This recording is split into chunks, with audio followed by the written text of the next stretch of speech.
friends, and welcome to this week's installment of Roaming Taste videos. This week we are making Swedish Kladdkaka or Swedish Fudge Cake. Now, in the world of chocolate cakes, you might think you've definitely seen them all, but if you've never heard of Kladdkaka, I cannot recommend it enough. It only has 6 ingredients and bakes in only 30 minutes and literally takes like probably 7 minutes to whip together. So it's pretty fuss free, and it has a super like crispy exterior and a super fudgy interior. But if you don't want it to be as fudgy as you see in the video, you can just bake it just an extra like 5 minutes and it can be a little bit more brownie like. So you can kind of control it. It's beautiful. I'd love to know if you give this a go, so definitely add a comment below or tag me on Instagram at Roaming Taste. As you can see, this only has 6 ingredients, one of which is the pinch of salt with the flour there. And we want to preheat our oven to 180 degrees Celsius or 350 degrees Fahrenheit and greaseproof our cake tin before we do anything else. I used a 6-inch cake tin here as I wanted a higher and smaller cake, and only grease with butter. However, you should take extra precaution and definitely line with greaseproof paper. I underestimated how much it would stick at the sides because usually it just slides on out, so definitely learnt my lesson. We want to start by beating the eggs and the sugar until they're light and fluffy.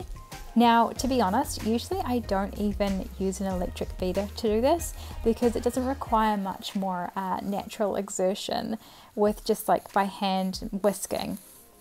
Because this cake it's not defined by the huge amount of air or the length of time that you beat this for. So you can definitely leave out the hand beater if you feel the need to. Once it's light and fluffy, you want to add in the flour about 1/4 amount at a time. Don't worry too much about measuring it though, just eyeball it. And then you'll want to incorporate it into the mixture until it's fully combined. As you can see, it doesn't take long to incorporate before you then add another portion of the flour into this sugar egg mixture. You don't want to whisk too quickly. You want it to get incorporated but maintain that fluffy consistency because this cake rises kind of like a souffle.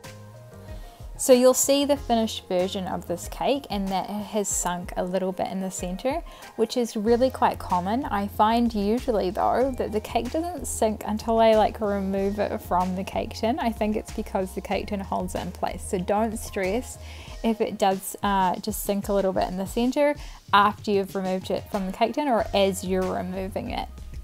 Now, I've tried to find out where this cake originally comes from. Obviously we know it's Swedish and it is a truly beloved dish in Sweden, but we don't know who came up with it. We don't know who created it. And so it's a mystery, but we do know that it is a truly beloved recipe back in its homeland of Sweden. And the name Kladdkaka loosely translates as sticky or gooey cake, and this might quite honestly be the perfect translation due to how fudgy this cake is. Now, once the flour is fully incorporated, you can set that bowl aside because you need to melt the butter, and then you'll want to sieve the cocoa powder into the melted butter and add in the teaspoon of vanilla extract. Always trying to get the last little bit there. And then you'll want to whisk it until it is a smooth mixture. You'll want to make sure that you get any lumps out of the melted butter. And I do recommend using quite hot butter because that will make a difference when you're adding it and incorporating it into the cake mixture. Do not be tempted to lick that whisk, trust me from experience. Now, as you can see, the butter I used here actually it had cooled a little bit, so it was a bit firmer, but overall it actually didn't make a difference to the finished cake. It still was super fudgy in the center and I didn't notice any difference, but usually you can just pour it in and it looks literally like chocolate sauce. and then you want to incorporate it. Again, you just want to incorporate it on low. You want to basically whisk it. And as you can see how little mixing you do of this cake, genuinely, you could definitely just do this by hand. Once it is fully incorporated, you'll want to get your greaseproof cake tin. Aforementioned, didn't add greaseproof paper. And you'll want to, oh god, look at that, it's so good. I just want to eat that batter.